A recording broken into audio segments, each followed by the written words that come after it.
Chapter का नाम है determination of income and employment. हम किसकी इनकम जानना चाह रहे हैं? पूरे देश की। पूरा देश में क्या एम्प्लॉयमेंट लेवल है, क्या इनकम लेवल है, ये जानना चाह रहे हैं। अब ये जानने के लिए ना हमें दो चीजें जरूरी है। वो दो चीजें क्या हैं? पूरे देश में कितनी डिमांड है और कितनी सप्लाई। अगर पूरे देश की डिमांड और सप्लाई अगर हम जान जाएं तो फिर हम इनकम और एम्प्लॉयमेंट लेवल जान जाएं। अगर देश में डिमांड ही नहीं है तो एम्प्लॉयमेंट क्यों होगी? मेरी बात को ध्यान से सुन रहे हैं आप लोग? अगर देश में चीजों की डिमांड नहीं है तो एम्प्लॉयमेंट क्यों होगी? और एम्प्लॉयमेंट नहीं होगी तो इनकम कैसे होगी और आउटपुट क्यों जनरेट होगा? तो तीन चीजें इंटर रिलेटेड हैं, आउटपुट, इनकम एंड एम्प्लॉयमेंट। तो हम आउटपुट, इनकम और एम्प्लॉयमेंट डिटरमिन करने की कोशिश कर रहे हैं। उसको डिटरमिन करने के लिए हमें जो चीज की जरूरत है वो है डिमांड और सप्लाई। मगर डिमांड और सप्लाई कहाँ की? पूरे देश की डिमांड और सप्लाई, किसी एक प्रोडक्ट की नहीं, किसी एक मार्केट की नहीं, पूरे के पूरे देश की डिमांड और पूरे देश की सप्लाई जाए। पूरे देश की डिमांड और पूरे देश की supply is called as aggregate demand and aggregate supply. Aggregate का मतलब होता है सम टोटल। एग्रीगेट का क्या मतलब होता है बेटा? पूरे देश में जितनी भी चीजों की डिमांड है उसे हम एग्रीगेट डिमांड कहते हैं। अब किसी ने कहा साहब पूरे देश में आप सभी चीजों की डिमांड को थोड़ा डिफाइन कर सकते हो? तो एक प्रोफेसर केन्स हुए, उनका नाम था प्रोफेसर जे.एम. केन्स, उनको आप कीन्स भी बुलाते हैं। तो प्रोफेसर जे.एम. कीन्स ने एक थ्योरी बनाई एग्रीगेट डिमांड की। उस थ्योरी के हिसाब से आपके देश में चार सेक्टर्स होते हैं, हाउस होल्ड, फर्म, गवर्नमेंट और foreign sector. House hold, firm, government और फॉरेन सेक्टर, ये चार सेक्टर्स मिलकर जो चीजों की डिमांड करते हैं उसे हम एग्रीगेट डिमांड कहते हैं। हाउस होल्ड जो डिमांड करता है उसे कहते हैं कंजप्शन। फर्म जो डिमांड करती है उसे कहते हैं इन्वेस्टमेंट। गवर्नमेंट जो डिमांड करती है उसे कहते हैं गवर्नमेंट फाइनल एक्सपेंडिचर। और फॉरेन सेक्टर की डिमांड को हम नेट एक्सपोर्ट्स कहते हैं। तो चार डिमांड अगर आपको यहां दिख रही हो, if you can see, C plus I plus G. C stands for consumption, I stands for investment. Investment is done by firm. G stands for government expenditure and NX stands for net exports.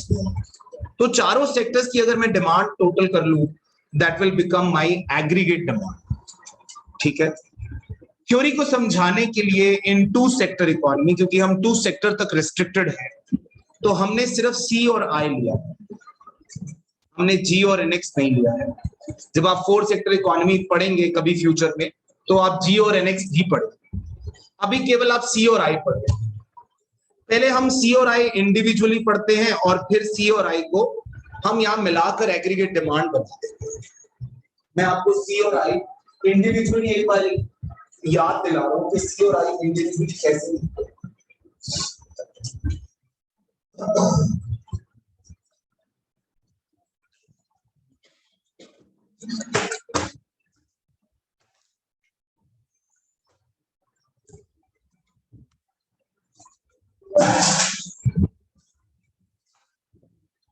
बेटा अगर हम consumption की बात करें तो consumption जो है it is a function of income. Consumption is a function of income. इस बात का क्या मतलब हुआ? इस बात का ये मतलब हुआ कि अगर इनकम बढ़ेगी तो कंजम्पशन भी बढ़ेगी, इनकम घटेगी तो कंजम्पशन भी घटेगी। ठीक कह रहा हूं? If income increases, consumption also increases. Income decreases, consumption also increases. Consumption का एक इक्वेशन आया हमारे सामने, C is equal to A plus BY. A stands for autonomous consumption. B stands for MPC and Y stands for income. ठीक है, right? तो ए autonomous consumption, मान लीजिए इतनी ऑटोनमस कंजम्पशन, इतनी तो होगी ही होगी, इतनी कंजम्पशन तो होनी ही है, भले ही इनकम हो या ना हो। आप भी सोचो,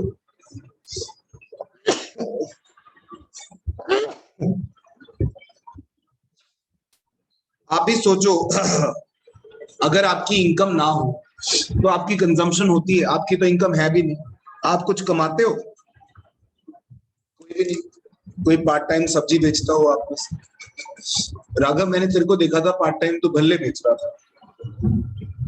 इसकी इनकम हो सकती है, बाकियों की नहीं। तो इनकम नहीं है लेकिन आपकी कंजम्पशन है।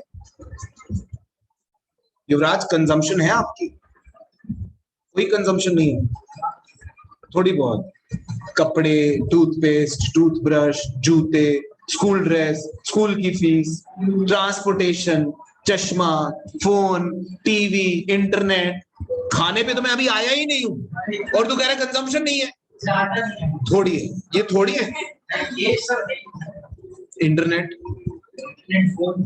यू हैव, कपड़े, शूज, चश्मा, स्कूल फीस पहले दी है, स्कूल की ड्रेस। तू कह रहा थोड़ी है? बहुत होती है, ये भी बहुत होती है। किसी गरीब आदमी से पूछिए, उसके लिए बहुत है। दिस इज टू मच युवराज, ये कंजम्पशन बहुत है। Even at zero level of income, अगर जीरो लेवल ऑफ इनकम पे भी कंजम्पशन होती है, उसको क्या कहते हैं? Autonomous consumption. उसके बाद जो इनकम बढ़ती जाती है तो कंजम्पशन भी बढ़ती जाती है, फिर हमारी कंजम्पशन कर्व ऐसा दिखता है। Consumption curve is positively sloping upward. ये यहाँ पर हिस्सा जो है ये मेरी ऑटोनमस कंजम्पशन है। इतनी कंजम्पशन तो होनी ही है, भले ही इनकम हो या ना हो। इनकम नहीं भी होगी तो भी कंजम्पशन होगी ही। इनकम अगर नहीं भी होगी तो भी कंजम्पशन होगी, that is autonomous consumption and this is BY। जैसे जैसे इनकम बढ़ेगी MPC के हिसाब से ये कंजम्पशन बढ़ती चलेगी। तो कोई आपसे पूछे क्या कंजम्पशन कर्व जीरो से शुरू होता है, तो आप कहेंगे नहीं। कोई पूछे क्यों नहीं होता, तो आप बताएंगे कि बिकॉज ऑफ ऑटोनमस कंजम्पशन। कोई पूछे इनकम कंजम्पशन कर्व का स्लोप किस पे डिपेंड करता है, तो आप बताएंगे B पर। B यानी MPC। MPC क्या होता है? इनकम के बढ़ने पर आप कितनी कंजम्पशन बढ़ाएंगे, that is known by MPC। और जितनी कंजम्पशन बढ़ेगी उसी पे आपकी क्या डिपेंड करेगी? उसी पे ये वाला स्लोप डिपेंड करेगा, हाँ या नहीं? तो ये जो स्लोप है, ये स्लोप किस पे डिपेंड करने वाला है? MPC पर। तो मैंने कुछ चीजें आपको इंपॉर्टेंट बताई। Consumption curve always start from somewhere above zero, from positive axis. क्यों? Because of autonomous consumption. ठीक है। कंजम्पशन कर्व स्लोप्स अपवर्ड और downward. Why it slopes upward? Because there is a positive relation between income and consumption. ठीक है। Slope of consumption curve क्या होता है? MPC define करता है आपका स्लोप ऑफ कंजम्पशन कर्व। ये चीजें याद रहेंगी आपको। फिर हमने इसमें बात करी है बेटा इन्वेस्टमेंट कर्व की। इन्वेस्टमेंट कर्व कैसा दिखता है? सॉरी, इन्वेस्टमेंट कर्व कैसा दिखता है, ये देखिए।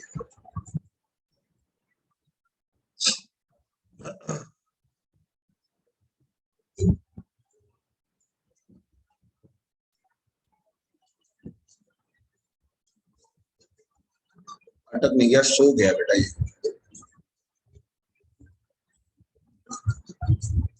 हमारा इन्वेस्टमेंट कर्व कैसा दिखता है बच्चों? हमारे केन्स साहब ने इन्वेस्टमेंट में दो चीजें बताई हैं बेटे हमें। एक इन्वेस्टमेंट बताई है ऑटोनमस और एक है इंड्यूस्ड। इन्वेस्टमेंट दो तरह के। इन्वेस्टमेंट किसको कहते हैं ये तो पता है। Yashika, what do you mean by investment? Malhotra? हाँ, रिटर्न्स के लिए जो पैसा लगाते हैं उसे इन्वेस्टमेंट कहते हैं। Prakalp, what is investment? Only private firms करती हैं। हाँ Srishti, what is investment? Capital goods पे जो पैसा लगाते हैं, इन्वेस्टमेंट किसको कहते हैं? सिर्फ फर्म्स करती हैं? श्योर? के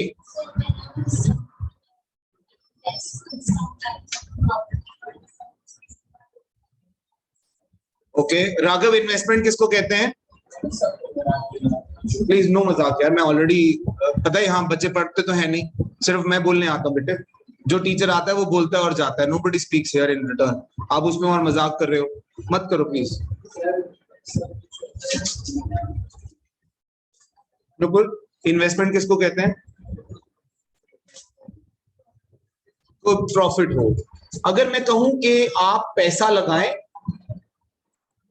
for the purpose of increasing your production capacity, अगर आप अपनी प्रोडक्शन कैपेसिटी बढ़ाने के लिए कुछ पैसा लगाते हैं तो उसे इन्वेस्टमेंट कहते हैं, उससे प्रॉफिट तो बढ़ेगा ही, है ना?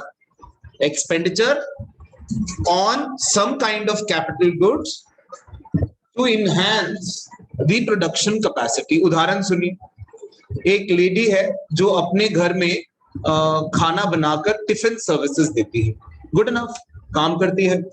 Now she wants to increase her business. उसने एक मशीन लगाई है जिसपे रेडीमेड चपातियां बनती हैं और चिमनियां लगाई हैं बड़ी बड़ी, और बड़े बड़े कुकटॉप्स लगाए हैं। ये क्या है? इन्वेस्टमेंट। किस लिए? उसका प्रोडक्शन कैपेसिटी बढ़ जाएगी। वो अगर 10 टिफिन बनाती थी दिन में तो अब हो सकता है 100 बना ले, हाँ या नहीं? एज अ टीचर मैं आपके घर जाता था, पढ़ाकर आता था, 2 बच्चे 4 बच्चे 5 बच्चे पढ़ा लेता था पूरे दिन में। अब मैंने अकेडमी खोल ली तो अब ये रूम मैंने बना लिया तो अब ज्यादा बच्चे पे पढ़ा सकता हूँ। क्या बढ़ाया मैंने? Production capacity. आपकी एक दुकान है 10 बाय 10 फीट की, आप में 10 बाय 10 फीट में आप सामान बहुत ज्यादा नहीं आता है ना, शोकेस करने के लिए बहुत ज्यादा सामान है। Now you increase the size of your shop. क्या कर रहे हो आप? इन्वेस्टमेंट कर रहे हो। किस लिए? अपनी प्रोडक्शन कैपेसिटी बढ़ा रहे हो। तो ये इन्वेस्टमेंट नहीं होती है? आप सोचो, are you increasing your production capacity? So production capacity बढ़ाने के मकसद से जो इन्वेस्टमेंट की जाती है या जो खर्चा किया जाता है उसे हम इन्वेस्टमेंट कहते हैं। अब ये इन्वेस्टमेंट 2 तरीके की होती है, एक प्राइवेट एंटरप्राइजेस करता है और एक सरकार करती है। सरकार जब करती है तो सरकार का ऑब्जेक्टिव प्रॉफिट कमाना नहीं होता, सरकार का ऑब्जेक्टिव होता है देश की तरक्की। सरकार का ऑब्जेक्टिव होता है कि वेलफेयर ऑफ द पीपल, है ना? सरकार का ऑब्जेक्टिव क्या होता है? कि लोगों का वेलफेयर हो। अब लोगों के वेलफेयर के लिए जो पैसा लगाया जाता है उसे हम ऑटोनमस इन्वेस्टमेंट कहते हैं, जो इनकम पे डिपेंड नहीं करता। Induced investment is the one जो किस पे डिपेंड करता है? इनकम पर। ये कौन करता है? ये प्राइवेट सेक्टर करता है और ये गवर्नमेंट सेक्टर करता है। इसका अगर मैं डायग्राम की बात करूं तो it will be somewhere like this, am I right? Positively sloping upward. अगर यहां पर इनकम बढ़ेगी तो ये इन्वेस्टमेंट भी बढ़ेगी। इनकम बढ़ रही है, इन्वेस्टमेंट बढ़ रही है, इनकम बढ़ रही है, इन्वेस्टमेंट बढ़ रही है, इनकम बढ़ रही है, इन्वेस्टमेंट बढ़ रही है। Am I right? और अगर मैं ऑटोनमस इन्वेस्टमेंट की बात करूं तो इनकम जितनी भी हो मेरी इन्वेस्टमेंट उतने की उतनी है। So it is like a straight line parallel to X axis, क्योंकि इसका इनकम से कोई लेना देना नहीं है। यहां तो ये इनकम बढ़ने पर ये और बढ़ रही थी, ये इनकम बढ़ रही थी, ये और बढ़ रही थी, तो इसलिए पॉजिटिवली स्लोपिंग अपवर्ड। ये कौन सी इन्वेस्टमेंट है? Induced investment. और ये कौन सी इन्वेस्टमेंट है? ऑटोनमस। ऑटोनमस शब्द का मतलब होता है इंडिपेंडेंट, जो किसी चीज पर डिपेंड नहीं होता उसे हम ऑटोनमस कहते हैं। क्या कहते हैं? ऑटोनमस। तो ये ऑटोनमस इन्वेस्टमेंट, हमारा जो केन्स है हमारी थ्योरी के लिए उन्होंने इस इन्वेस्टमेंट को चुना है, इस इन्वेस्टमेंट को नहीं चुना है। वो 2 सेक्टर्स की बात कर रहे हैं, एक कंज्यूमर कंजम्पशन की और एक इन्वेस्टमेंट की, यानी फर्म की, हाउस होल्ड और फर्म। तो यहाँ पर फर्म उन्होंने सिर्फ गवर्नमेंट सेक्टर की चुनी है, जो चुनी है उनके हिसाब से ही हम चलेंगे। अब उस हिसाब से ये इन्वेस्टमेंट कर्व हो गया बेटा और ये कंजम्पशन कर्व हो गया बेटा। इन दोनों को मिलाकर क्या बन गया? Aggregate demand. ठीक है, कंजम्पशन और इन्वेस्टमेंट को मिलाकर क्या बन गया? एग्रीगेट। बेटा 4 सेक्टर होता तो कंजम्पशन, इन्वेस्टमेंट, गवर्नमेंट और एनेक्स चारों लेते हैं, मगर ये 2 सेक्टर की थ्योरी हम पढ़ नहीं रहे हैं, हमारे सिलेबस से बाहर, तो हम इन 2 की पढ़ रहे हैं। इन 2 की बात आपको समझ में आ रही है? This is autonomous investment he is considering, and consumption curve का पॉजिटिवली स्लोप अपवर्ड क्यों होता है ये मैंने अभी आपको बताया। कंजम्पशन कर्व जो है वो पॉजिटिव से क्यों शुरू होता है ये भी मैंने आपको बताया। Is that okay? Got it? अब यहाँ पर हाँ जी करते वो, लेकिन इन्वेस्टमेंट प्रोडक्शन कैपेसिटी के लिए नहीं करते हैं सर, उसको हम देश में इन्वेस्टमेंट नहीं मानते, इसलिए उसकी हाउस होल्ड की तो नहीं बढ़ रही है। हाउस होल्ड हाँ वो होती तो इंड्यूस्ड है। आप कोई भी इन्वेस्टमेंट करते हो वो हाउस होल्ड वाली वो अपनी इनकम के लिए ही करते हो, और किस लिए? सेविंग्स हो जाती है। आप होती तो वो सेविंग ही है, हम उनको इन्वेस्टमेंट का नाम दे देते हैं, हाउस होल्ड इन्वेस्टमेंट नहीं किया करते। हाउस होल्ड अगर प्रोडक्शन में घुस जाए तो उसको इन्वेस्टमेंट कह सकते हैं, अदरवाइज उसको इन्वेस्टमेंट नहीं कहते हैं। फिर वो फर्म बन जाए। हाउस होल्ड ही फर्म बनती है। आपकी हाउस होल्ड फर्म है, बाहर फर्म है, अंदर हाउस होल्ड, ये फर्म है ना। तो फर्म और हाउस होल्ड में इतना ही फर्क है कि फर्म जो है वो प्रोडक्शन करती है और हाउस होल्ड कंजम्पशन करती है। Am I right? Got it? हम इसके आगे बढ़ेंगे बेटा जी। एवरीथिंग जो पहले कटा हुआ था अब नहीं है बेटा, कुछ भी, there is nothing deleted, so everything will be there.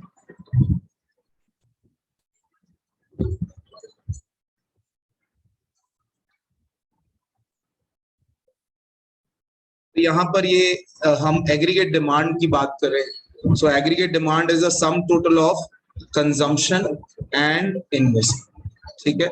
ये कंजम्पशन हो गई और ये इन्वेस्टमेंट हो गई, इन दोनों को प्लस किया तो हमारे पास एग्रीगेट डिमांड। अब आ गई बात एग्रीगेट सप्लाई की। बेटा एग्रीगेट सप्लाई क्या होता है?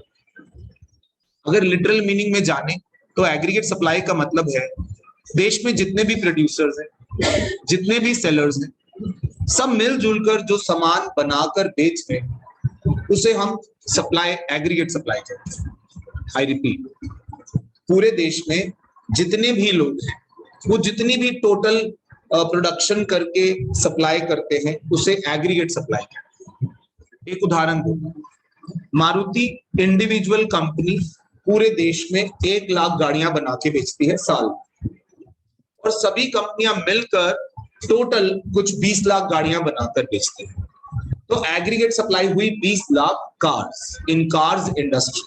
मगर हम सिर्फ कार्स इंडस्ट्री की बात नहीं कर रहे, हम पूरे देश की जब बात करते हैं तो पूरे देश में जितने भी फर्म्स हैं वो कुछ भी बना रही हैं, गाड़ी, कपड़े, जूते, ईटेबल्स, घर, जो कुछ भी बना रही हैं, उन सब की टोटल सप्लाई को हम एग्रीगेट सप्लाई कहते हैं। नाउ एग्रीगेट सप्लाई का होता क्या है, हम पता कैसे करेंगे एग्रीगेट सप्लाई? 2 तरीके, जहां बन रहा है उसका टोटल कर लो, या बनने के बाद उसका जो हुआ उसका टोटल कर लो। हमने चुना बनने के बाद उसका क्या हुआ, क्योंकि सभी चीजें जो बनी है वो बिकी नहीं, सभी चीजें जो बनी है वो सप्लाई हुई नहीं, कुछ स्टॉक में रह गई। तो इसलिए जो चीजों का हो गया तो उसको हमने टोटल कर लिया। वो होता क्या है, जो भी चीज बनेगी या तो वो कंज्यूम हो जाएगी या सेव करके रख ली जाएगी। मैं उदाहरण देता हूं, मैंने एक घर खरीदा, उसमें रहने लगा, कंजम्पशन। एक घर खरीदा और रख लिया, फ्यूचर में यूज करेंगे, सेविंग, हाँ या नहीं? तो कंजम्पशन और सेविंग दोनों मिला लें तो एग्रीगेट सप्लाई बनती है। कंजम्पशन और सेविंग को दोनों को ऐड कर ले तो क्या बन जाएगा? Aggregate supply. अब एग्रीगेट सप्लाई समझने के लिए मुझे कंजम्पशन और सेविंग समझना है।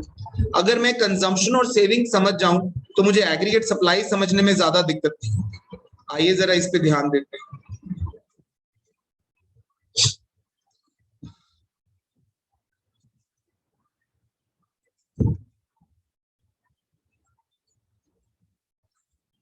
देखिए,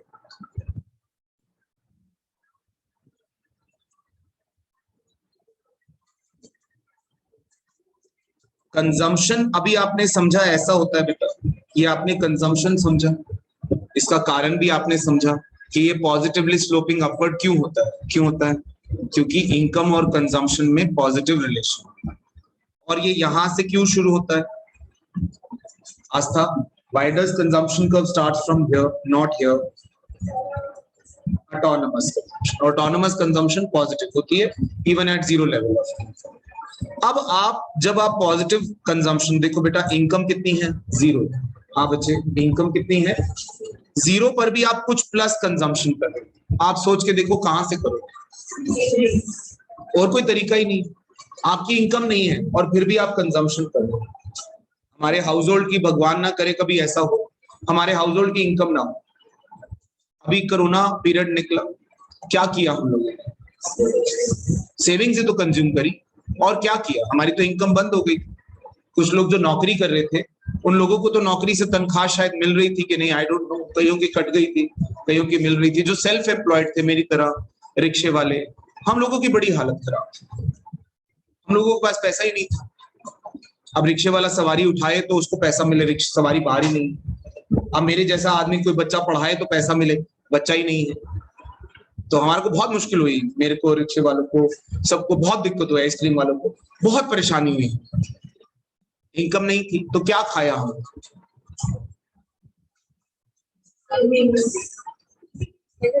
तुम्हारी इनकम नहीं थी, ग्राहक कहाँ थे, बिल्कुल ठीक बात है, बिल्कुल ठीक बात है।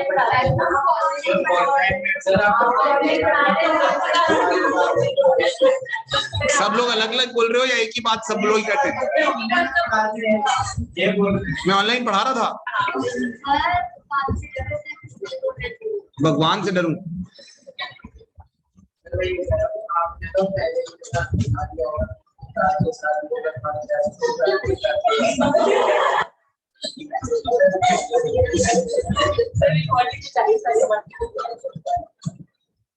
प्रॉब्लम ये है कि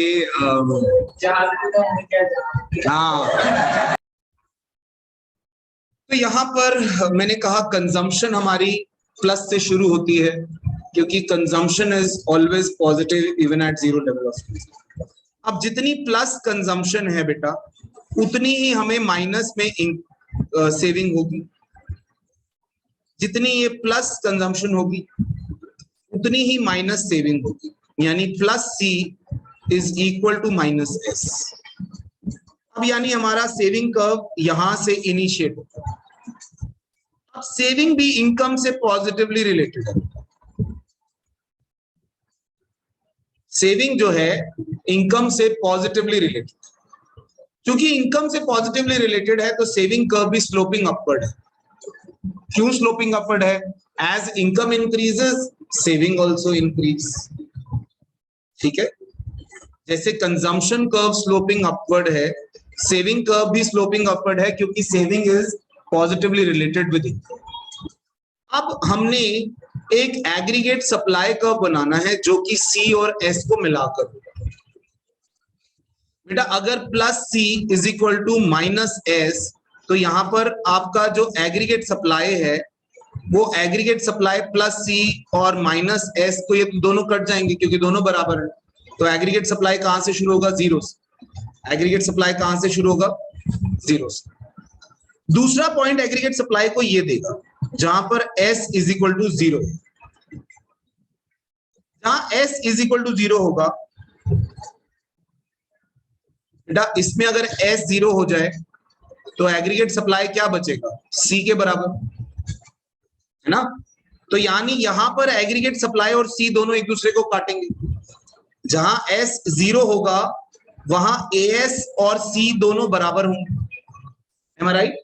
यानी दोनों कर्व एक दूसरे को काटेंगे। तो मुझे 2 पॉइंट्स मिल गए एग्रीगेट सप्लाई के। ये derivation of aggregate supply curve क्या है? Derivation of aggregate supply curve. पहला पॉइंट मिला मुझे, this is the first point. First point 0 मिला, क्यों? क्योंकि जितना ये प्लस है उतना ये माइनस है, तो प्लस माइनस होकर ये 0 हो गया। दूसरा, जहां पर S इज इक्वल टू 0, बेटा जब भी कोई कर्व एक्स एक्सिस को काटेगा वहां पर वो 0 होता है। जब भी कोई कर्व एक्स एक्सिस को काटेगा वहां पर वो क्या होता है? तो जहां S 0 होगा वहां AS C के बराबर होगा। ठीक है, अब AS C के बराबर होगा तो यहां पर एक पॉइंट मिल गया मुझे, दिस इज पॉइंट नंबर 2। अब 2 पॉइंट चाहिए एक स्ट्रेट लाइन के लिए। ये मेरा एग्रीगेट सप्लाई कर्व, ठीक है। Aggregate supply curve will be always 45 degree angle. क्यों 45 डिग्री? भाई जब दोनों के बीच में आ रहा है ना, सी और एस के दोनों के बीच में आ रहा है, तो दोनों के लिए बराबर हो गया ना, दोनों तरफ से बराबर होना चाहिए। इसका ये डिस्टेंस और ये डिस्टेंस बराबर होना चाहिए। जिसका दोनों तरफ डिस्टेंस बराबर होगा तो वो तो 45 डिग्री होगा, क्योंकि ये एंगल कौन सा है, this angle is 90 degree, am I right. तो उसका हाफ करना है ना, हाफ क्यों करना है, क्योंकि जितना ऊपर से आ रहा है उतना नीचे से आ रहा है, इन दोनों को मिलाकर बन रहा है ना ये, तो इसलिए ये एंगल क्या होगा इसका, हमेशा 45 डिग्री। इस एग्रीगेट सप्लाई को हम इनकम कर्व भी बोलते हैं, क्योंकि पूरे देश में जो सप्लाई हो रहा है वही नेशनल इनकम भी है। How do you define national income? National income is the total value of goods and services produced during a year in a country, है ना। तो वही एग्रीगेट सप्लाई भी है, तो इसको हम इनकम कर्व या फिर एग्रीगेट सप्लाई कर्व बोलते हैं। बेटा मैंने अभी तक आपको क्या चीजें समझाई हैं, जरा थोड़ा पॉइंटर्स बनाते हैं उसके अपने दिमाग में। पहली चीज मैंने आपको समझाई कि एग्रीगेट डिमांड जो है that is a mix of C, I, G and NX. अब जी और एनएक्स हमारे सिलेबस में नहीं है, तो सी और आई को मिलाकर हमारा क्या बन गया, aggregate demand. Now aggregate demand is a sum total of C and I. Aggregate demand किसका टोटल हो गया, सी और आई का। सी और आई का टोटल लगाने के लिए हमने पहले सी कर्व बनाया और फिर आई कर्व बनाया, इन दोनों को जोड़ लिया तो हमारा aggregate demand. Is that okay? अब एग्रीगेट डिमांड कर्व बनने के बाद aggregate supply, aggregate supply curve is the some total of consumption and saving. Consumption और सेविंग को दोनों को मिलाकर हमने जो एग्रीगेट सप्लाई कर्व बनाया है उसकी डेरिवेशन अभी अभी आपने देखी। हमने ये 3-4 चीजें कर ली, एडी, एएस, सी, आई और एस। आगे बढ़ते हैं। इक्विलिब्रियम लेवल कहां होगा, जहां दोनों एक दूसरे के बराबर हो जाएंगे वहां इक्विलिब्रियम हो जाएगा। कौन, एडी और एएस। एडी एग्रीगेट डिमांड और एग्रीगेट सप्लाई जब दोनों एक दूसरे के बराबर हो जाएंगे वहां पर क्या हो जाएगा, इक्विलिब्रियम। यहां पर आप देखें ये आपका ए एस है जो अभी आपने बनाया 45 डिग्री एंगल वाला, और ये आपका एडी है, वो ऊपर से क्यों शुरू हो रहा है, क्योंकि एडी का एक पार्ट है कंजम्पशन जो कि 0 से शुरू नहीं होता। यहां पर एग्रीगेट डिमांड और एग्रीगेट सप्लाई बराबर, ये शेड्यूल में बनाया मैंने। इनकम है 0, 100, 200, 300, 400, 500, 600। कंजम्पशन 50, 120, 200, 280, 300। ये कंजम्पशन बढ़ रही है, जैसे जैसे इनकम बढ़ रही है कंजम्पशन बढ़ रही है। सेविंग मैंने y माइनस सी कर लिया, सेविंग निकाल, मैंने सिर्फ ये दो अपनी मर्जी से लिखे, एस इसके माइनस करके आ गया, तो 0 minus 50 minus 50, 100 minus 100 20 minus 20, 200 minus 200 0। ठीक है, फिर हमने ए आई कुछ भी अपनी मर्जी से एक कांस्टेंट ले लो, क्योंकि हमने आई कौन सा लेना है, कौन सा वाला, ऑटोनमस ले, इंड्यूस नहीं लेना, और ऑटोनमस हर लेवल पे इक्वल, तो ये इक्वल है 60 60 60। फिर हमने बनाया A D aggregate demand. Aggregate demand कैसे बना, सी और आई को जोड़कर aggregate demand, C plus I is aggregate demand. Consumption and investment दोनों को जोड़ लेंगे तो एग्रीगेट डिमांड, कंजम्पशन और सेविंग को जोड़ेंगे एग्रीगेट सप्लाई। अब ये दोनों कहां पर बराबर हैं, 400 पर, ये मेरा इक्विलिब्रियम। ठीक है, अच्छा, जहां पर AD is equal to A S होगा वहां C plus I is equal to C plus S होगा, सी सी कट जाएगा तो I is equal to S. यानी जहां पर मैं एडी और ए एस इक्वल दिखाऊं वहीं पर मुझे आई और एस भी इक्वल दिखाऊं। देखिए जरा,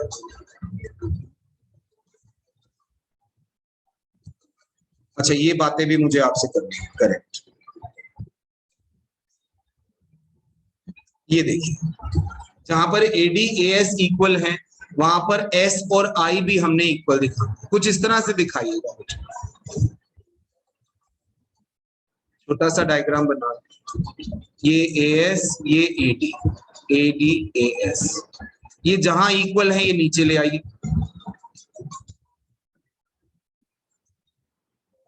ये आई और ये एस, जहां पर एडी एएस बराबर है वहां एस और आई भी बराबर। ठीक है, अब एक जरूरी बात, एक जरूरी सूचना, वो ये कि जब एडी और एएस आपस में बराबर नहीं होंगे तो क्या होगा। ये बात थोड़ी समझने वाली है, ये बड़ी इंटेलेक्चुअल सी बात है, थोड़ा दिमाग लगाइए।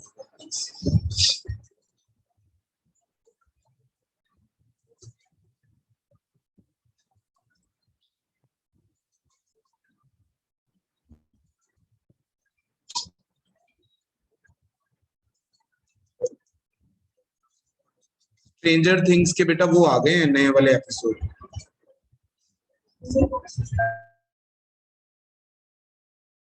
हाँ हाँ आ गया ना,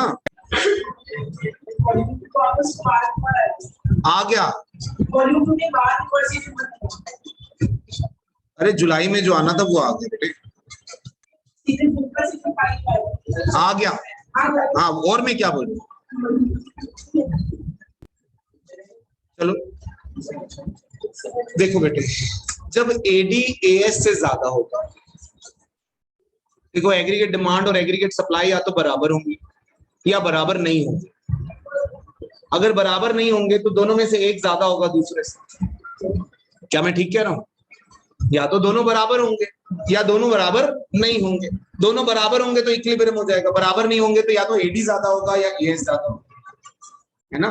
तो अगर एडी एएस से ज्यादा है, इसका मतलब है planned expenditure is more than the planned output. यानी जितना देश में बना है उससे ज्यादा डिमांड है, जितना भी देश में बना है उससे ज्यादा क्या है, demand. It means consumers and all these sectors are willing to consume more than what firms are willing to produce. As a result, the planned inventory would fall. Demand अगर ज्यादा है तो लोग ज्यादा कंज्यूम कर रहे हैं और उतना फर्म्स बना नहीं रही है। अब फर्म्स नहीं बना रही हैं तो हमारा इन्वेंट्री लेवल कहां से आएगा, इन्वेंट्री तो नेगेटिव में चली जाएगी। क्या मैं ठीक कह रहा हूं? जितना फर्म्स बना रही हैं उससे ज्यादा की तो डिमांड हो रही है, तो उसमें inventory level will fall below the desired level. In order to bring the inventory level, firms would increase the employment until output becomes equal to supply. ऐसे में क्या होगा कि ज्यादा से ज्यादा एम्प्लॉयमेंट बढ़ाई जाएगी और आउटपुट बढ़ाया जाएगा। दूसरी situation when AD is less than AS, अगर एग्रीगेट डिमांड एग्रीगेट सप्लाई से कम, एग्रीगेट डिमांड एग्रीगेट सप्लाई से अगर कम है तो क्या होगा, तो यानी लोग इतना डिमांड नहीं कर रहे जितनी सप्लाई हो रही है। In this situation firms and consumers are collectively are willing to consume lesser goods than what the firms are willing to produce. As a result, the planned inventory would increase above the desired level. अब demand कम है, supply ज्यादा है, तो माल बनता जा रहा है, फैक्ट्रियों में माल इकट्ठा होते जा रहा है, आपका आउटपुट बढ़ता जा रहा है। ऐसे में आप क्या करोगे, आप एम्प्लॉयमेंट करना बंद कर दोगे, आप और लोग नहीं रखोगे और लैंड लेबर कैपिटल एंटरप्रेन्योर ये नहीं लगाओगे। अब नहीं लगाओगे तो उससे क्या होगा, हमारी एम्प्लॉयमेंट लेवल गिर जाएगी, हमारी इनकम लेवल गिरेगी। अगर aggregate demand is more than aggregate supply तो हम एम्प्लॉयमेंट बढ़ाएंगे, क्योंकि लोग डिमांड कर रहे हैं, हम सप्लाई नहीं कर पा रहे, और बनाओ।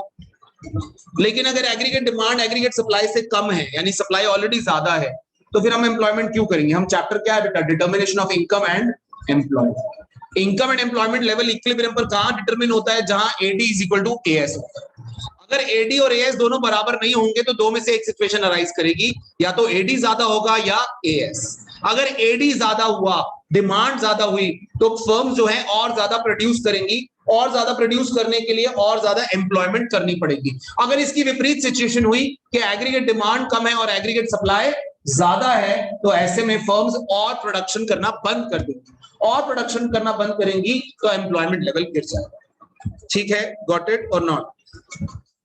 हमने सेविंग इन्वेस्टमेंट अप्रोच समझा, इसके आगे बढ़ते हैं बेटा चैप्टर में।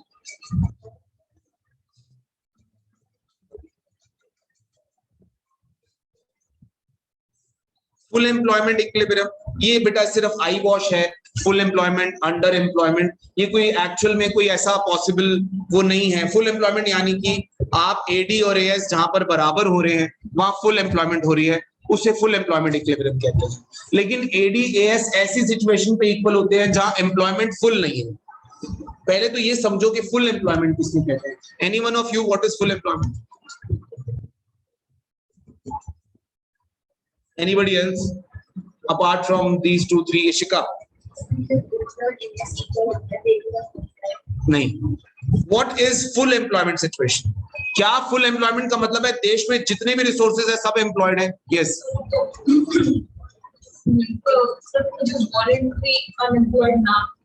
Involuntary. ऐसी सिचुएशन जहां इनवॉलेंट्री यानी अपनी मर्जी से नहीं, एक तो होता है अपनी मर्जी से मुझे काम नहीं करना मत कर, एक होता है मुझे अपनी मर्जी से नहीं, मुझे मिल ही नहीं रहा। ऐसी अनएम्प्लॉयमेंट अगर है तो उसे फिर फुल एम्प्लॉयमेंट नहीं कहेंगे। फुल एम्प्लॉयमेंट ऐसी सिचुएशन होती है जहां इनवॉलेंट्री अनएम्प्लॉयमेंट देश में होती ही नहीं, उसे फुल एम्प्लॉयमेंट कहते हैं।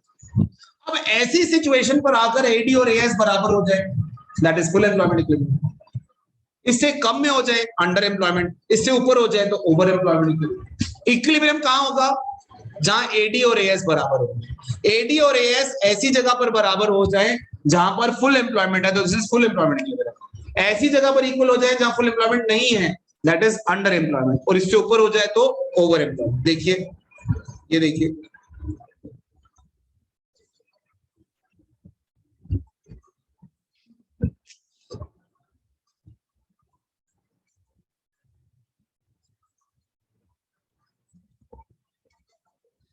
ये देखिए बेटा, full employment equilibrium, this is called full employment equilibrium. कुछ फर्क नहीं दिखेगा आपको। ये एडी और एएस कहां बराबर हो गए? ये फुल एम्प्लॉयमेंट था और ये दोनों इसी के आगे, मतलब ये एक बस स्टैंड था और हमारी बस इसी के आगे आगे रुक गई, तो इसे फुल एम्प्लॉयमेंट कहेंगे। अगर यहां पे बराबर हो जाए, this is over full employment. यहां पर हो जाए, this is under employment. Full employment से पहले हो जाए ये दोनों बराबर तो अंडर एम्प्लॉयमेंट, फुल एम्प्लॉयमेंट के बाद हो जाए तो ओवर फुल एम्प्लॉयमेंट।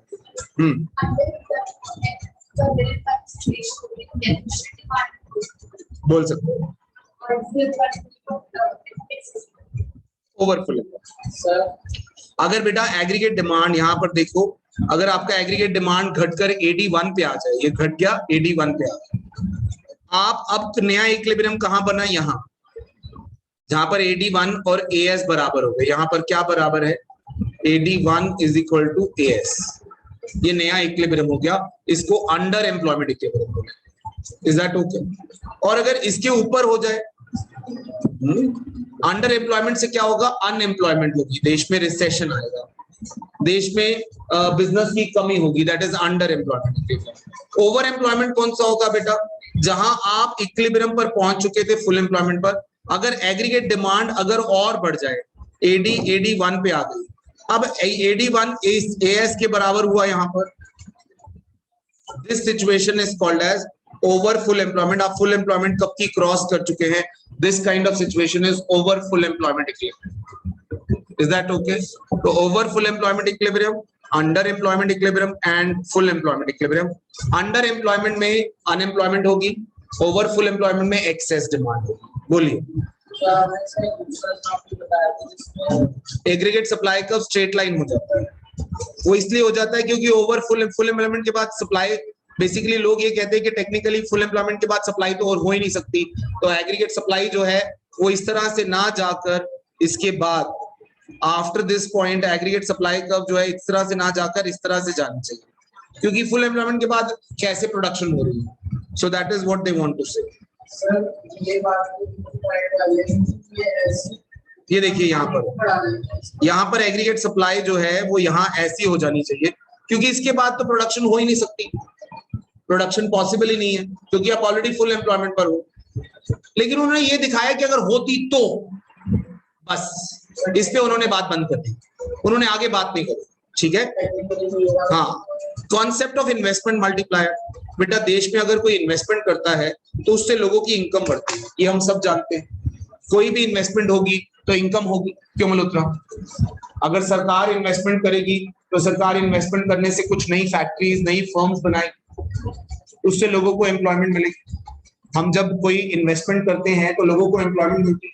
बेटा आज आप दुकान लगा लीजिए तो लोगों को कहीं ना कहीं एम्प्लॉयमेंट मिल जाएगी, लोगों की इनकम होगी।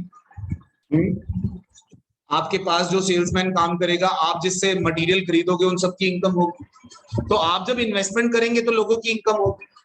अब इन्वेस्टमेंट करते हैं आप 10 रुपए की और इनकम देश में हो जाती है 50 रुपए की, तो आपका मल्टीप्लायर है 5 टाइम्स, यानी आपने जितनी इन्वेस्टमेंट करी है उसकी 5 टाइम्स देश में इनकम होती है, राइट? क्योंकि कहा जाता है कि हर आदमी की इनकम के लिए नया नोट नहीं छपता, वही पैसा जो है सर्कुलर फ्लो में घूमता है। इसको कुछ इस इन्वेस्टमेंट मल्टीप्लायर को समझने के लिए पहले पैसे को समझिए, इनकम कैसे होगी। मान लीजिए आपने सुबह घर से 100 रुपए निकाले, ठीक है, वो 100 रुपए आपने निकाले और आप कहीं जा रहे थे, आपने जाते जाते ऑटो वाले को 90 रुपए दे दिए, 10 रुपए अपने पास रख लिए।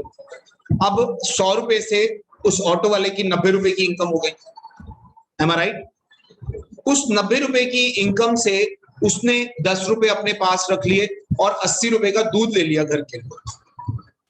80 रुपए किसकी इनकम हो गई? दूध वाले की। उस दूध वाले ने दूध के सप्लायर को 70 रुपए दे दिए, 70 रुपए सप्लायर वाले की इनकम हो गई।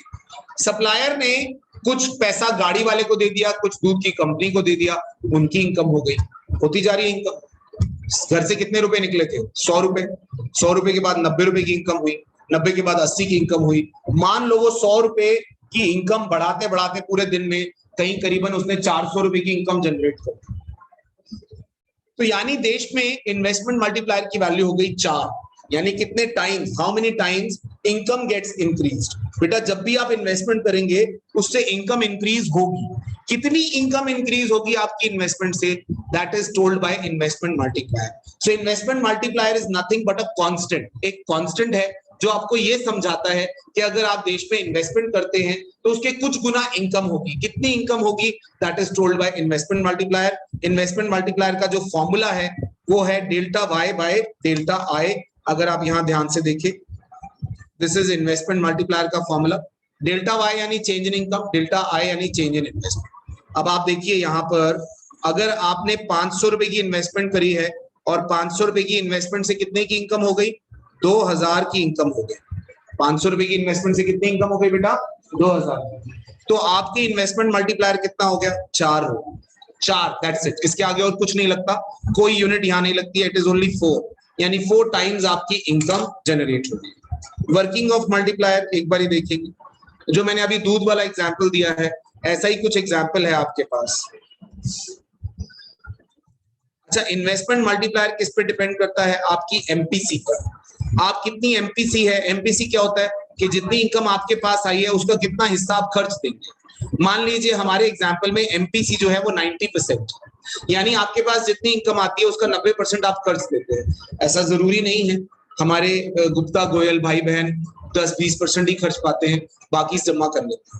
लेकिन जो हमारे सचदेवा, खन्ना, मल्होत्रा, अरोड़ा, कोहली, ये सब जो हैं ये 10% बचा लेते हैं और 90%, इनफैक्ट कई तो 110% पे जाते हैं, नेगेटिव में जा रहे होते हैं बेचारे। तो ये जो इन्वेस्टमेंट मल्टीप्लायर है, हमने कुछ बीच की कहानी समझी है कि 90% हम खर्चते हैं। हमने 90% खर्चा, ये हमने इनिशियली 10 रुपए आए, इन्वेस्टमेंट हुई, उसमें से 10 रुपए की इनकम से आपने 9 रुपए खर्च दिए। 9 रुपए खर्च दिए तो आपके पास कितने बच गए? 1 रुपए। फिर 9 रुपए जिसके पास गए, ये 9 रुपए अगले की इनकम हो गई। जैसे आपने ऑटो वाले को दिए थे, उसने आगे 10% रख के अपने पास 8.1 आगे खर्च दिए। फिर 8.1 अगले की इनकम हो गई। उस 8.1 वाले ने अपने पास 0.81 रखे और अगली इनकम कितनी हो गई? 7.29। ऐसे होते होते टोटल आपकी जो इनकम जनरेट हो गई वो 100 रुपए हो गई। आपने इन्वेस्टमेंट कितनी करी थी? 10। इनकम कितनी जनरेट हो गई? 100। तो आपकी इन्वेस्टमेंट मल्टीप्लायर की वैल्यू आ गई 10। अब ये इन्वेस्टमेंट मल्टीप्लायर जो है हमारा एमपीसी से रिलेटेड है।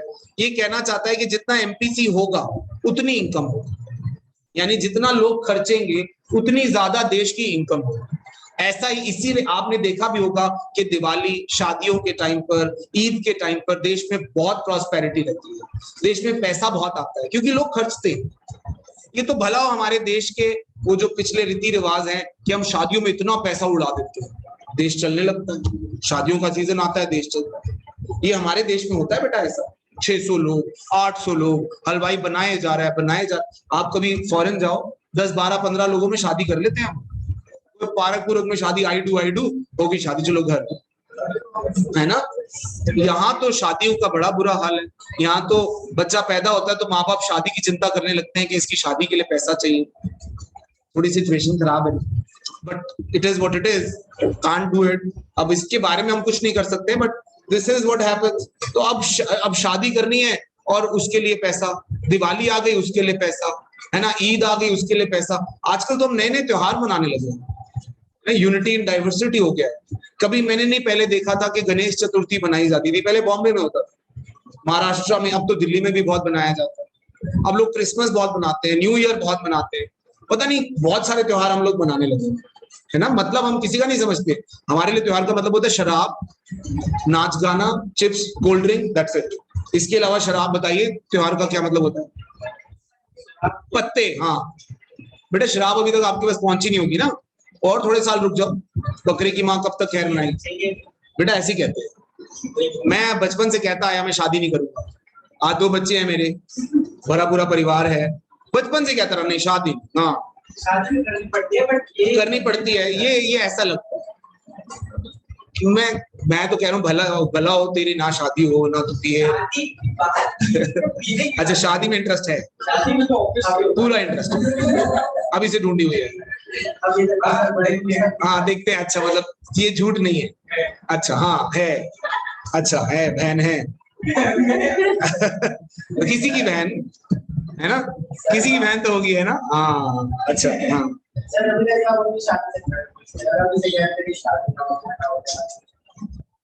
ये कह रहे हैं यार, मैं नहीं कह रहा, तो मुझे मत फंसा। तो के जो है, के और एमपीसी में पॉजिटिव रिलेशनशिप है, ये समझाने के लिए मैं आपको एक रिलेशनशिप और एक एग्जांपल दिखा रहा हूं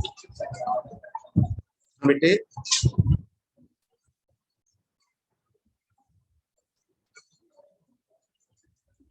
के और एमपीसी में क्या रिलेशन है? K is equal to 1/1 minus MPC. मान लो एमपीसी जो है वो हमारा 20% है, तो ये क्या होगा 1/1 माइनस 0.2 यानी 1/0.8, तो ये हो गया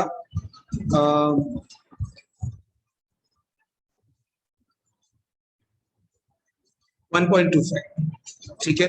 अब एमपीसी मान लीजिए एमपीसी 20 से बढ़कर 50% हो गया, तो अब क्या होगा कि 1/1 माइनस 0.5, तो 1/0.5 यानी कि 2। आप 1.25 से कितने पे आ गए? 2 पर।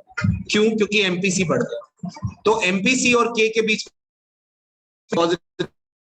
एमपीसी और के बीच में, वो टीवी नहीं चलेगा लेकिन आपको सुनाई दे रही है मेरी बात। के और एमपीसी में कौन सा रिलेशनशिप है? पॉजिटिव रिलेशन है, कि जैसे जैसे आपका एमपीसी बढ़ेगा वैसे वैसे वैल्यू ऑफ के भी बढ़ेगी। Higher is the MPC, higher is the value of K. मगर एमपीएस से के का उल्टा रिश्ता है। एमपीएस और के आपस में पॉजिटिवली रिलेटेड नहीं है। जितना ज्यादा आप सेविंग करेंगे उतना इन्वेस्टमेंट मल्टीप्लायर आपका कम होता जाएगा। इसका एक नाम था paradox of thrift. Paradox of thrift कहता है the saving of today will cartel saving of tomorrow. आज जितनी ज्यादा सेविंग करेंगे उतनी ज्यादा कल आप सेव कम कर पाओगे, क्योंकि आप सेविंग करोगे खर्चा नहीं करोगे, जब खर्चा नहीं करोगे तो सामने वाले की इनकम नहीं होगी, और जब सामने वाले की इनकम नहीं होगी तो कल को आपके पास भी सर्कुलर फ्लो में इनकम आएगी नहीं, तो आप कल को इनकम नहीं कमा पाओगे तो सेविंग कहां से करोगे? तो more of savings today will cartel more of savings tomorrow. तो यहां पर सेविंग और इन्वेस्टमेंट मल्टीप्लायर का नेगेटिव रिलेशन है, जबकि सेविंग और कंजम्पशन और इन्वेस्टमेंट मल्टीप्लायर का पॉजिटिव रिलेशनशिप है। तो आप यहाँ देखें कि इन्वेस्टमेंट मल्टीप्लायर में, I am sorry this is not,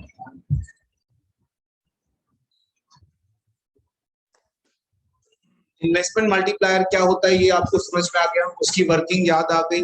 investment multiplier का फॉर्मूला क्या होता है? मीत,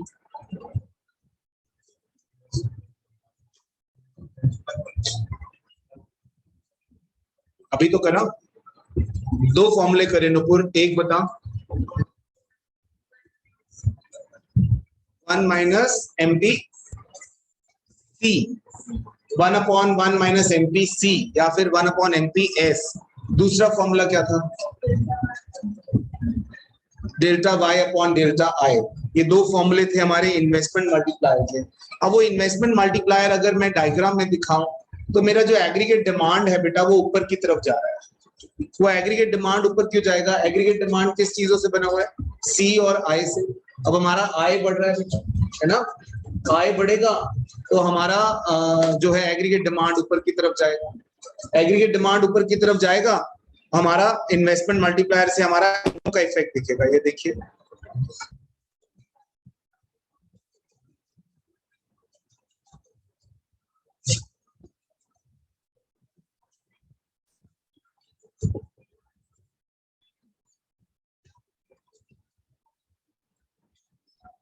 सो गया ये जहां, सो गया आसमां।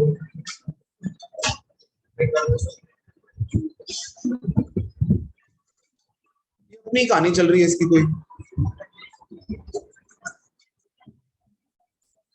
Forget it.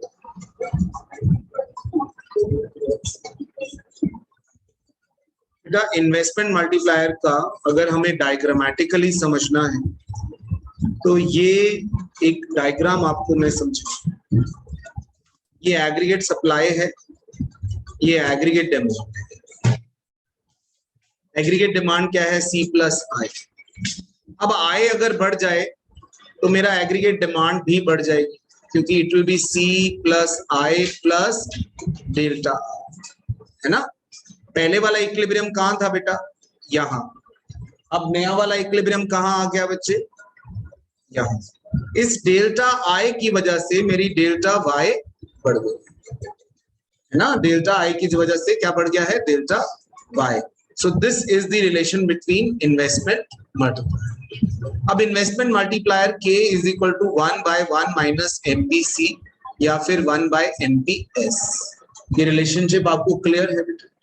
अगर MPC आपके पास 0.5 है तो K क्या होगा? K होगा 1/1 माइनस 0.5, 1/0.5 इज इक्वल टू 2। अगर K इज इक्वल टू 4 है तो MPC और MPS क्या होगा? तो हमने कहा अगर K इज इक्वल टू 4 है तो K is equal to 4/1/MPS। पहले ये वाला लगा लेते हैं, थोड़ा सिंपल है जब दोनों ही निकालने हैं। तो MPS हो जाएगा हमारे पास 1/4 यानी 0.25। तो MPC क्या हो जाएगा? 1 minus 0.25 is equal to 0.75। Am I right? अच्छा, फिर उसने कहा आपकी इन्वेस्टमेंट चेंज हुई 500 करोड़ रुपए, जिसकी वजह से इन्वेस्ट इनकम जो चेंज हो गई है वो 2000 करोड़ हो गई है। अगर आपके पास अब आपको निकालना है डेल्टा C और डेल्टा S, ये आपको फाइंड आउट करना है। तो सिंपल है, मैं पहले K निकाल लेता हूं। K is delta Y by delta I which is 2000 upon 500 and so it is 4। K अगर 4 है तो MPS is equal to 1/4 यानी 0.25 और MPC is equal to 0.75। Similar question किया था। Now MPS is equal to delta S upon delta Y। MPS मैंने कितना निकाला है? 0.25। डेल्टा S मुझे नहीं पता, डेल्टा Y 2000, तो डेल्टा S कितना हो जाएगा? 500। M I right? इसी तरह MPC क्या होता है? Delta C by delta Y। तो MPC 0.75 है, डेल्टा C मुझे नहीं पता, डेल्टा Y है 2000, तो डेल्टा C कितना हो जाएगा? 15। Am I right? Is that okay? समझ में आ रहा आपको? अब आपकी करंट इन्वेस्टमेंट है 1000 crore and it increases to 1500 crore if current income is 2000 crores. K is equal to 2. How much is change in income? अगर मेरा इन्वेस्टमेंट है 1000, इन्वेस्टमेंट 1000 है, इन्वेस्टमेंट 1 है 1500, तो बेटा मेरा डेल्टा आई कितना है? 500। वाई है मेरे पास 2000, मुझे y1 नहीं पता, मुझे y1 नहीं पता, डेल्टा y भी नहीं पता, बट मुझे k पता है। k is equal to delta y by delta I. k is equal to 2 and 2 is equal to delta y upon delta I is 500, तो delta y is equal to 1000 crore. Is that okay? Got it? समझ में आ रही है बात? अच्छा, इसके मिलता जुलता question, if 800 crores is required in income to reach full employment level,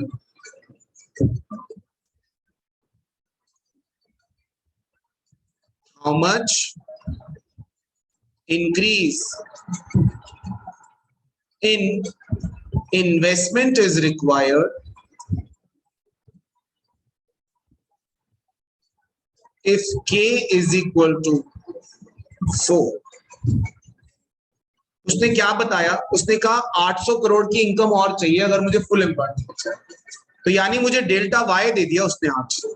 change in income बोला है ना कि चेंज इन इनकम 800 करोड़ चाहिए, तो मुझे क्या दे दिया, डेल्टा वाई. डेल्टा आई मांगा उसने, इन्वेस्टमेंट कितना होगा, के दिया हुआ है, सिंपल नहीं है ना. K is equal to 800 upon delta I, तो delta I is equal to 2. अगला क्वेश्चन, अगर आपके पास ऑटोनमस कंजम्पशन दी हुई है, ऑटोनमस कंजम्पशन दी है 400, आपके पास एमपीसी दिया हुआ है 0.25, find consumption and saving function. Consumption function find out करना है और सेविंग फंक्शन. कंजम्पशन फंक्शन क्या होता है, C is equal to A plus B Y. A कितना दिया बेटा 400 और बी कितना है 0.25 वाई. M I right. ये मेरा क्या हो गया, दिस इज कंजम्पशन फंक्शन. फिर उसने बोला सेविंग फंक्शन, बेटा saving is equal to Y minus C. बोल सकता हूं, तो S is equal to Y minus C की जगह ये इक्वेशन पुट कर दूं, 400 plus 0.25 Y. So S is equal to y minus 400 minus 0.25 y. So it becomes S is equal to minus 400 plus 0.75 y. अगर कोई आपसे पूछे कि MPS क्या है, ये आपका MPS. Is that okay? Right? अच्छा, अब आपसे वो कहे autonomous consumption is 300, MPS is 0.6. Find consumption and saving when income is equal to 1000. ठीक है, आपको इससे पहले क्या बनाना है, आपको बनाना है ऑटोनमस कंजम्पशन फंक्शन और सेविंग फंक्शन. आप MPS अगर 0.6 है तो MPC कितना होगा 0.4. Am I right. क्या मैं सेविंग फंक्शन बना, कंजम्पशन फंक्शन बना लूं, autonomous consumption plus 0.4 y. Am I right. हाँ, ये मेरा कंजम्पशन फंक्शन बन गया. और सेविंग फंक्शन क्या होगा, y माइनस 300 प्लस 0.4 y. तो ये हो गया y माइनस 300 माइनस 0.4 y. तो ये हो गया माइनस 300 प्लस 0.6 y. अब मैं इसमें अगर y की वैल्यू पुट कर दूं तो मेरे पास C आ जाएगा. C is equal to 300 plus 0.4 1000. मेरे पास इनकम दिया हुआ है, तो अगर मैं y की वैल्यू पुट कर दूं तो ये हो जाएगा C is equal to 300 plus 400 is equal to 700. अगर मैं इसमें डालूंगा तो मेरे पास सेविंग आ जाएगी. या फिर सिंपल तरीके से इनकम मेरी 1000 है, C मेरी है कितनी, C है 700, तो S कितना हो गया 300. So that way also you can find out. Is that okay? Getting my point? अच्छा, आपके पास डेल्टा y दिया हुआ है 400 और डेल्टा I दिया है आपको 200. हाँ, आपको ऑटोनमस कंजम्पशन दी हुई है उसने let's say 100. Find consumption if income is equal to 5000. ठीक है, तो आप इससे तो पहले क्या निकालो, के निकालो. के आ गया डेल्टा वाई बाय डेल्टा है 400 अपॉन 200, वहां 2 आ गया. अब एमपी एस निकालो, MPS is equal to 2 divided by 1 by MPS. तो एमपीएस आ गया हमारा 0.5, 0.5 आ गया. तो एमपीसी भी क्या होगा 0.5. आप C is equal to A plus B Y. C is equal to A की जगह 100, ये ऑटोनमस कंजम्पशन दी हुई है, और B की जगह क्या दिया है 0.5 वाई. अब Y पुट करो और C निकाल लो, है ना. C is equal to 100 plus 0.5 5000. So 100 plus 2500 2600 is your C. कोई नहीं बेटा, होता है, इट हैपेंस. हो जाता है, इतना ज्यादा आप एक आदमी से